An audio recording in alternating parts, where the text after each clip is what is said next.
చిన్నానకు రెండో భార్య ఉన్న మాట వాస్తవం అవునా కాదా? ఆ రెండో భార్యతో తనకు సంతానం ఉన్న మాట వాస్తవం అవునా కాదా? అవినాష్ అక్కడికి ఎవరు ఫోన్ చేస్తే వెళ్ళాడు వంటి అనేక ప్రశ్నలు అవినాష్ తన అనేక ఇంటర్వ్యూస్లో, తన ప్రెస్ కాన్ఫరెన్స్లో తాను లేవనెత్తిన ప్రశ్నలు సహేతుకమే కదా అని చెప్పి ఎవరైనా అవినాష్ వైపు ఎవరైనా మాట్లాడితే చాలు వెంటనే వారి మీద కూడా అడ్డగోలు ఆరోపణలు చేస్తూ కుట్ర రాజకీయాలు చేస్తూ ఉండడం ధర్మమేనా అని చెప్పి ఈ సందర్భంగా ప్రతి ఒక్కరిని కూడా అడుగుతా ఉన్నా, ఆలోచన చేయమని చెప్పి ప్రతి ఒక్కరిని కూడా అడుగుతా ఉన్నా. జగన్మోహన్ రెడ్డి గారు పులివెందలకు వెళ్లారు. పులివెందల్లోనే ఒక సభ పెట్టారు. ఆ సభలో వివేకానంద రెడ్డి గారి ప్రస్తావన తీశారు. వివేకానంద రెడ్డి గారి ప్రస్తావన తీసి ఆయన ఒక్క మాట అయినా వివేకానంద రెడ్డి గారి గురించి ఒక్క మంచి మాట కూడా ఆయన మనసులో నుంచి నోట్లో నుంచి రాలేదు. ఆయన చెప్పగలిగినదల్లా వివేకానంద రెడ్డి గారికి రెండో పెళ్ళయిందట, ఇంకో సంతానం ఉందట. అంతకు మించి వివేకానంద రెడ్డి ఒక ప్రజా నాయకుడని గాని, ఎవరైనా సమస్యతో వస్తే వాళ్ళను ఉట్టి చేతులతో పంపేవాడు కాదని గాని, రాజశేఖర్ రెడ్డి గారి తమ్ముడని గాని, అసలు ఆఖరి క్షణం వరకు వైసీపీ పార్టీ కోసం ప్రచారం చేశాడని గాని ఒక్క మంచి మాట అయినా వివేకానంద రెడ్డి గారి గురించి జగన్మోహన్ రెడ్డి గారి నోట్లో నుంచి రాలేదు అంటే ఎంత ఆశ్చర్యం. ఎక్కడికి పోతున్నారు? ఎలా తయారయ్యారు? వీళ్ళేమో వివేకానంద రెడ్డి గురించి మాట్లాడొచ్చట, హత్య గురించి మాట్లాడొచ్చట, మేమెవ్వరము మాట్లాడకూడదని కోర్టుకెళ్ళి ఆర్డర్ తీసుకొచ్చారు. ఇది న్యాయమేనా? ఇది ధర్మమేనా? మరొక విషయం కూడా రెండు మనసుతో చెప్తా ఉన్నా. వైఎస్ అవినాష్ ఏ తప్పు చేయలేదని నేను బలంగా నమ్మాను కాబట్టి నేను అవినాష్కు టికెట్ ఇచ్చాను.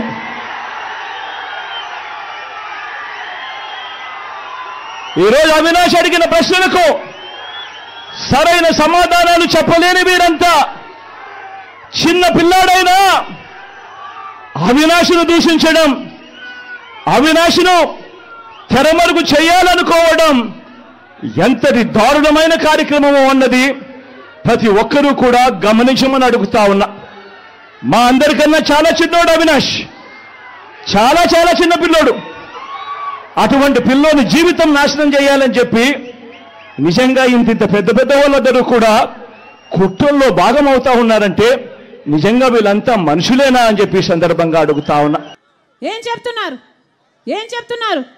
జగన్మోహన్ రెడ్డి గారు అవినాష్ గురించి మాట్లాడుతూ అవినాష్ అమాయకుడట, అవినాష్ చిన్నవాడట, మేమందరము కలిసి అవినాష్ రెడ్డి భవిష్యత్తును పాడు చేస్తున్నాము అట. మేము అవినాష్ రెడ్డి భవిష్యత్తును పాడు చేసే వాళ్ళమే అయితే మీరు ఎంపీగా నిలబెట్టినప్పుడు వివేకానంద రెడ్డి గారు వద్దు అని చెప్పినా మీరు ఎంపీగా నిలబెట్టినప్పుడు మేమెవరము కాదనలేదే. మేము అవినాష్ రెడ్డి భవిష్యత్తు పాడు చేసే వాళ్ళమే అయితే వివేకానంద రెడ్డి గారు చచ్చిపోయిన రోజే చంపింది అవినాష్ అని మేము ఆరోపించలేదే. మాకేం అవసరం ఉంది అవినాష్ భవిష్యత్తును పాడు చేయడానికి? ఏం చెప్తున్నారు? జగన్మోహన్ రెడ్డి గారు బహిరంగంగానే ఈరోజు చెప్తున్న మాట, అవినాష్ అమాయకుడు అని నేను నమ్ముతున్నానట, అందుకే ఎంపీ టికెట్ ఇచ్చాను అట. ఎందుకు నమ్ముతున్నారన్నా జగనన్న గారు అంత గుడ్డిగా అని అడుగుతున్నాం. మీకు దేవుడు ఇంగితం ఇయ్యలేదా? మీకు ఆలోచించుకునే శక్తి లేదా? గుడ్డిగా ఎందుకు నమ్ముతున్నారు? సిబిఐ అన్ని ఆధారాలు చూపుతుంది కదా. చంపిన వాళ్ళు, చంపించిన అవినాష్ గారు ఇద్దరు గూగుల్ టేక్అవుట్స్ లో వాళ్ళ లొకేషన్ మ్యాచ్ అవుతుంది అని చెప్తున్నారు కదా. మరి ఎందుకు నమ్మటం లేదు? అవినాష్ గారు చంపిన వాళ్ళు లావాదేవీలు జరిగాయి, డబ్బు ట్రాన్సాక్షన్ జరిగింది, అడ్వాన్స్ తీసుకున్నారు అని సిబిఐ సాక్ష్యాలు చూపుతున్నా కూడా మీరు గుడ్డిగా ఎందుకు నమ్ముతున్నారు? ఫోన్ కాల్ రికార్డ్స్ ఉన్నాయి, చంపిన వాళ్ళు అవినాష్ రెడ్డి గారు ఇద్దరి కాల్ రికార్డ్స్ మ్యాచ్ అవుతున్నాయి అని సిబిఐ సాక్ష్యాలు చూపుతున్నా కూడా ఈరోజు ఎందుకు గుడ్డిగా నమ్ముతున్నారు జగనన్న గారు అని అడుగుతున్నాం. మీకు అన్నీ తెలిసి కూడా అవినాష్ను కాపాడుతున్నారు అంటే మీకు ఏ అవసరం ఉంది? ఏ అవసరం ఉంది కాపాడుతున్నారు? జగన్మోహన్ రెడ్డి గారు సమాధానం చెప్పాలి. అవినాష్ రెడ్డి గారు అక్యూజ్డ్గా సిబిఐ చేర్చినా కూడా ఈరోజు జగన్మోహన్ రెడ్డి గారు ఇన్ని సంవత్సరాలు అవినాష్ రెడ్డిని కాపాడాడో సమాధానం చెప్పాలి. జగన్మోహన్ రెడ్డి గారు మళ్ళీ అక్యూజ్డ్ గా ఉన్న అవినాష్ రెడ్డినే ఎందుకు టికెట్ ఇచ్చారో జగన్మోహన్ రెడ్డి గారు సమాధానం చెప్పాలి. అంతేకాదు సాక్షి ఛానల్ చనిపోయింది వివేకానంద రెడ్డి, ఆఖరికి ఎంత ఘోరంగా ఆయన మెదడు మీద 7 సార్లు గొడ్డలితో నరికి చంపితే ఆఖరికి ఆ ఎముకలు బయటకు వచ్చి ఆ మెదడు కూడా బయటకు వచ్చి ఇల్లంతా రక్తం ఉంటే సాక్షి ఛానల్లో మాత్రం గుండెపోటుతో చచ్చిపోయారు అని ఎందుకు చెప్పిందో జగన్మోహన్ రెడ్డి గారు సమాధానం చెప్పాలి. జగన్మోహన్ రెడ్డి గారు అధికారంలో లేనప్పుడు సిబిఐ ఎంక్వైరీ కోరి అధికారంలోకి వచ్చాక ముఖ్యమంత్రి అయ్యాక ఎందుకు సిబిఐ ఎంక్వైరీ వద్దంటున్నారో జగన్మోహన్ రెడ్డి గారు సమాధానం చెప్పాలి. అంతేకాదు అవినాష్ రెడ్డి గారు కూడా చెప్పాలి. లొకేషన్ ను పిన్ పాయింటెడ్ గా మీది అని చూపిస్తుంటే గూగుల్ టేక్అవుట్స్ లో 50 అడుగుల నుంచి 1000 అడుగుల వరకు తేడా చూపిస్తుంది అని మీరు అంటున్నారే, మరి తేడా చూపించకుండా మీ ఇంట్లోనే ఎందుకు చూపిస్తుందో అవినాష్ రెడ్డి సమాధానం చెప్పాలి. వాళ్ళే చెప్తున్నారే, రవీంద్రనాథ్ రెడ్డి గారు సాక్ష్యాలు తుడిచేస్తున్నారట, అవినాష్ రెడ్డి అమాయకంగా నిలబడి చూస్తున్నారట. ఏమైనా అర్థం ఉందా? అమాయకంగా ఎందుకు నిలబడి చూస్తున్నారండి? సాక్ష్యాలు తుడిపేస్తుంటే మీకు ఆ మర్డర్లో మీ చెయ్యి లేకపోతే అని అడుగుతున్నాం. మీరే ఒప్పుకుంటున్నారే, మరి అలాంటప్పుడు మీకు శిక్ష పడాల్సిన అవసరం లేదా? మీకు శిక్ష పడకపోగా ఈరోజు మళ్ళీ వాళ్ళకే టికెట్ ఇస్తున్నారు అంటే మళ్ళీ గెలవాలట, అధికారం అడ్డు పెట్టుకొని మళ్ళీ వాళ్ళకు జైలు పోకుండా కాపాడుకోవాలట, మళ్ళీ ఇట్లా హత్య చేసిన అక్యూజ్డ్ వాళ్ళు చట్టసభల వరకు పోవాలట. ఏం జరుగుతుందన్నా మన రాష్ట్రంలో? ఒకసారి ఆలోచన చేయండి.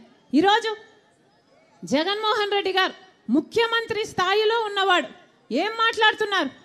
ఇలా బహిరంగ సభ పెట్టి 1000 కొద్ది మగవాళ్ళు ఉన్నారు ఆ సభలో మాట్లాడుతున్నది సొంత చెల్లెల గురించి అని కూడా ఇంగితం లేకుండా నేను వేసుకున్న నా ఒంటి మీద ఉన్న బట్టల గురించి జగన్మోహన్ రెడ్డి గారు ప్రస్తావించారు అంటే ఎంత దిగజారుడు రాజకీయాలు చేస్తున్నారు వీళ్ళు. ఏం అవసరం ఉంది? నేను పచ్చ చీర కట్టుకున్నానట, దానికి జగన్మోహన్ రెడ్డి గారు చెప్తున్న మాట నేను మోకరిల్లానట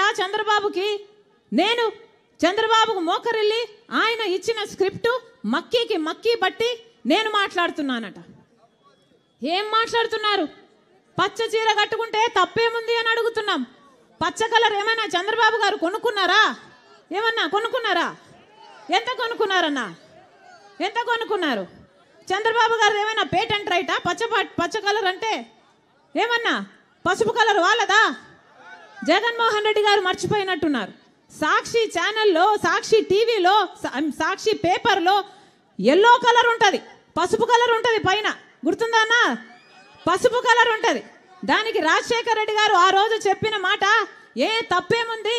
పసుపు అంటే మంగళకరమైన రంగు, అదేం టీడీపీ వాళ్ళ సొంతం కాదు అని ఆ రోజు రాజశేఖర్ రెడ్డి గారే సాక్షికి పసుపు రంగు పెట్టించారు. పసుపు అన్నది మన వంటల్లో కూడా వేసుకుంటామే, అది టీడీపీ ఎప్పుడు కొనుక్కుందన్నా? వాళ్ళ సొంతమా అది?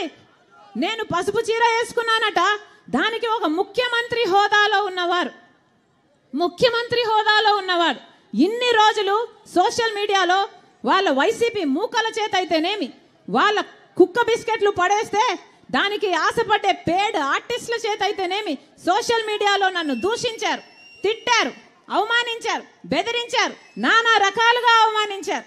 ఇదంతా సరిపోలేదని ఈరోజు ముఖ్యమంత్రిగా ఉన్న జగన్మోహన్ రెడ్డి గారు మాట్లాడుతున్నది సొంత చెల్లెల గురించి అని కూడా ఆలోచించకుండా నా ఒంటి మీద ఉన్న బట్టల గురించి ఇంతమంది మగవాళ్ళ మధ్య మాట్లాడుతున్నారు అంటే వీళ్ళకు సభ్యత ఉందా? సంస్కారం ఉందా? ఏం జరుగుతుందన్నా మన రాష్ట్రంలో? ఒక్కసారి ఆలోచన చేయాల్సిన అవసరం లేదా?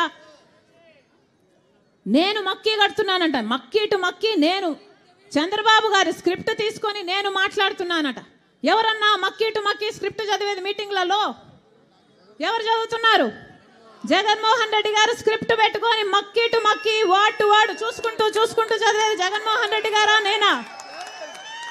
ఎవరు చదువుతున్నారు మక్కీ? ఏం చెప్తున్నారు? నేను మోకరిల్లానా చంద్రబాబుకి? నాకేం అవసరం? నేను రాజశేఖర్ రెడ్డి రక్తం, రాజశేఖర్ రెడ్డి బిడ్డను. నేను ఎవ్వరి ముందు ఏ రోజు మోకరించలేదు, అందుకే మొండిగా ఈ రోజు వరకు కొట్లాడుతున్నా. నా గురించి ఎవడు ఏమి రాసుకున్నా, ఏమి అనుకున్నా ఏ రోజు పట్టించుకోలేదు రాజశేఖర్ రెడ్డి బిడ్డ. ఎందుకంటే నాకు తెలుసు నా గుండెలో ఉన్న నిజాయితీ గురించి. ఈరోజు మోకరిల్లింది ఎవరు? బీజేపీ ముందు, మోడీ ముందు జగన్మోహన్ రెడ్డి కాదా మోకరిల్లింది? ఎంతగా మోకరిల్లారన్నా? ఆఖరికి మన ప్రత్యేక హోదాను తాకట్టు పెట్టారు, మన పోలవరం తాకట్టు పెట్టారు, మన రాజధాని తాకట్టు పెట్టారు. మొత్తం అన్ని మన ప్రయోజనాలు అన్ని తాకట్టు పెట్టుకున్నారు వాళ్ళ స్వప్రయోజనాల కోసం. ఎవరు మోగలుగుతున్నారు? ఢిల్లీకి వెళ్ళినప్పుడల్లా మన రాష్ట్ర ప్రజల సమస్యల గురించి మాట్లాడుతున్నారా ముఖ్యమంత్రి గారు? అవినాష్ రెడ్డిని కాపాడటం గురించి మాట్లాడుతున్నారు. అవినాష్ రెడ్డి ఎక్కడ అరెస్ట్ అవుతాడో బెయిల్కు తెచ్చుకోవడానికి, లేకపోతే వాళ్ళు మద్దతు తెచ్చుకోవడానికి వెళ్తున్నారు తప్పితే ప్రజల గురించి ఎప్పుడు మాట్లాడుతున్నారు వీళ్ళు కదా? అసలు మోడీకి దత్తపుత్రుడు అని చెప్పడం లేదా? బీజేపీ నాయకులే చెప్తున్నారే జగన్మోహన్ రెడ్డి గారు మోడీకి దత్తపుత్రుడు అని. మరి జగన్మోహన్ రెడ్డి గారు బీజేపీకి వారసుడా, మోడీకి వారసుడా, లేకపోతే రాజశేఖర రెడ్డి గారి వారసుడా? ముమ్మాటికి మోడీకి వారసుడు. ఎందుకంటే రాజశేఖర రెడ్డి గారు బీజేపీని వ్యతిరేకించేవాడు. ఇప్పుడు ఆపరేషన్ లేకుండానే మోకాళ్లకు ప్లాస్మా ట్రీట్మెంట్. మీ ఆర్థోపెటిక్ సమస్యలన్నిటికీ రోబోటిక్ టెక్నాలజీ ద్వారా తక్కువ ఖర్చుతో శాశ్వత పరిష్కారం. Free consultation. ప్రతి ట్రీట్మెంట్ పై 20% డిస్కౌంట్. ఈ ఆఫర్ కొద్ది రోజులు మాత్రమే. త్వరపడండి. V9 hospitals 9281465842.